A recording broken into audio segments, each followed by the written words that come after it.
شركة هونر بدأت هاي السنة بقوة ونزلت هواتف بمواصفات قوية، وهسه ويانا هاتف الهونر X8A اللي يجي بمواصفات قوية وتصميم جميل وبسعر تنافسي.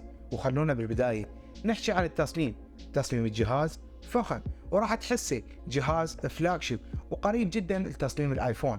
ظهر الهاتف مصنوع من البلاستيك بخامات عالية وبملمس قريب للزجاج، وبحواف الهاتف مسطحة وتنطينا إحساس بالفخامة بمسكة الهاتف. شاشة الهاتف تجي بحواف نحيفة جدا، وهذا اللي راح ينطينا تجربة مشاهدة ممتعة. والكاميرا الأمامية تجي بشكل ثقب صغير بمنتصف الشاشة، وأول ما تشوف شاشة الهاتف راح تقول عنه هاتف فلاجشيب بسبب تصميمه وشاشته اللي تجي بحواف صغيرة جدا. شاشة الهاتف تجي بحجم 6.7 إنش من نوع IPS LCD وبدقة الفول HD بلس مع معدل تحديث 90 هرتز حتى تكمل يعني تجربة مشاهدة المحتوى أو لعب الألعاب بشكل سلس وممتع. وثاني ميزة اللي يتميز بها الهاتف هي الكاميرات.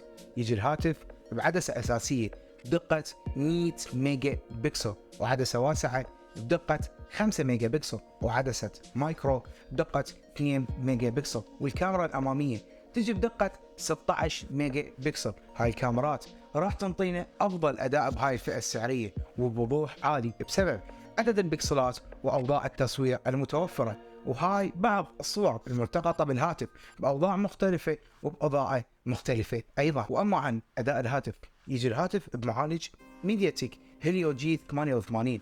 هذا المعالج قديم وشفناه بهواي هواتف، بس يقدم أداء جيد جدا وما شفت أي تعليق باستخدام الجهاز أو بلعب الألعاب.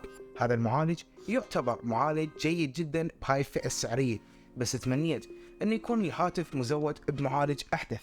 وهنا عندنا ذاكرة العشوائية للهاتف 8 جيجا بايت والتخزين 128 جيجا، وتقدر تزود الذاكرة العشوائية عن طريق تقنية التيربو رام المزود بها الهاتف، واللي راح تنطينا سلاسة وسرعة عالية للهاتف سواء بالاستخدام أو بلعب الألعاب. بطارية الهاتف اجت بحجم 4500 ملي أمبير وراح تمشيك يوم كامل بالاستخدام الطبيعي.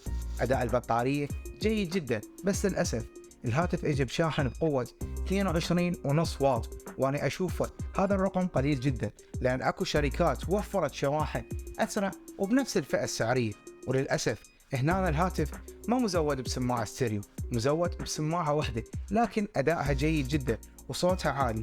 واما عن بصمة الاصبع راح تجي مدمجة مع زر الباور ويكون ادائها سريع جدا. والهاتف يجي بشريحتين اتصال، بس للأسف ما يدعم ذاكرة التخزين الخارجية. الهاتف يجي بنظام اندرويد 12 مع واجهة هونر MIUI 6.1.